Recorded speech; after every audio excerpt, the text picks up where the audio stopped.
25 सालों से gang war की आग में क्यों जल रहा है राजस्थान? इन गैंगस्टरों का पुलिस प्रशासन का खौफ क्यों नहीं है? जयपुर, नागौर, सीकर, बीकानेर क्यों बढ़ रही है इन जगहों पर गैंगस्टरों की दहशत? आखिर राजस्थान के युवा जराइम की दुनिया में क्यों जा रहे हैं? राजस्थान में गैंग वॉर को लेकर बड़ा खुलासा।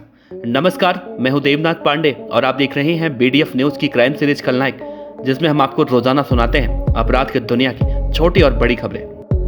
राजस्थान में आखिर युवा किन वजहों से गैंगस्टर बनते हैं, जिसके बाद फिर बेमौत मारे जाते हैं? आज के इस वीडियो में हम आपको एक एक बातें विस्तार से बताने वाले हैं। राजस्थान में पिछले 25 सालों से गैंग वॉर फैला हुआ है, जिसमें अब तक करीब 2 दर्जन से ज्यादा मौतें हो चुकी हैं। हालांकि सभी मौतें आपसी रंजिश की वजह से हुई हैं, लेकिन राजस्थान में हुई इन सभी मौतों की वजह एक ही है और वो है शराब का कारोबार। क्योंकि राजस्थान में सभी गैंगस्टरों ने अपने जीवन की शुरुआत इन्हीं शराब के कुर्सी से की, फिर चाहे वो विजयपाल हत्याकांड हो या फिर गोपाल फोगावट हत्याकांड, जीवन राम गोदारा हो या फिर बलबीर भानुटा, और ताजा तरीन मामलों की बात करें तो राजू ठेहट हत्याकांड क्यों ना, और इन सभी की खौफनाक मौत की वजह एक ही है और वो है शराब का कारोबार। दरअसल सबसे पहले युवाओं को मोटे बदमाश शराब की तस्करी के कामों में लगाते हैं। इसके बाद इन्हें पॉलिटिकल सपोर्ट भी मिलता है, क्योंकि शराब कारोबार ज्यादातर सफेद पोस्ट लोगों का होता है। थोड़े से काम के लिए ज्यादा प्रॉफिट मिलने पर युवा इसमें पूरी तरह से लिप्त हो जाते हैं और पॉलिटिकल सपोर्ट होने की वजह से उन्हें पकड़े जाने का कोई डर नहीं होता।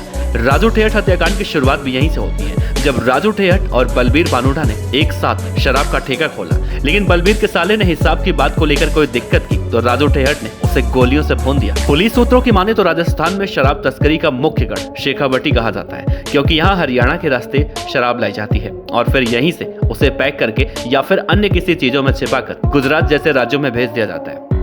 वैसे तो शेखावटी में कहा जाता है कि कई नेता ऐसे हैं जो शुरू में ट्रक के ड्राइवरी का काम करते थे, लेकिन जब वो शराब की तस्करी से जुड़े तो आज वो करोड़ों के मालिक बन चुके हैं। और इतना ही नहीं, राजस्थान में उनके कई कॉलेज चलते हैं। अब ऐसे में एक ही चीज जरूरी है कि युवा खुद समझें कि उन्हें इस बेमौत मरने वाली जिंदगी चुननी है या फिर एक सीधा साधा जीवन। फिलहाल राजू ठेहट की मौत के बाद जिस तरह से राजस्थान पुलिस या फिर सरकार गैंगस्टरों पर लगाम लगाने की बातें कर रही है और शराब के ठेकों को लेकर भी शिकंजे कसे जा रहे हैं, उससे कुछ हद तक तो कंट्रोल होगा, लेकिन उसके बाद भी गैंगस्टरों का जिस तरह से आतंक देखने को मिलता है वो वाकई में काफी शर्मनाक है।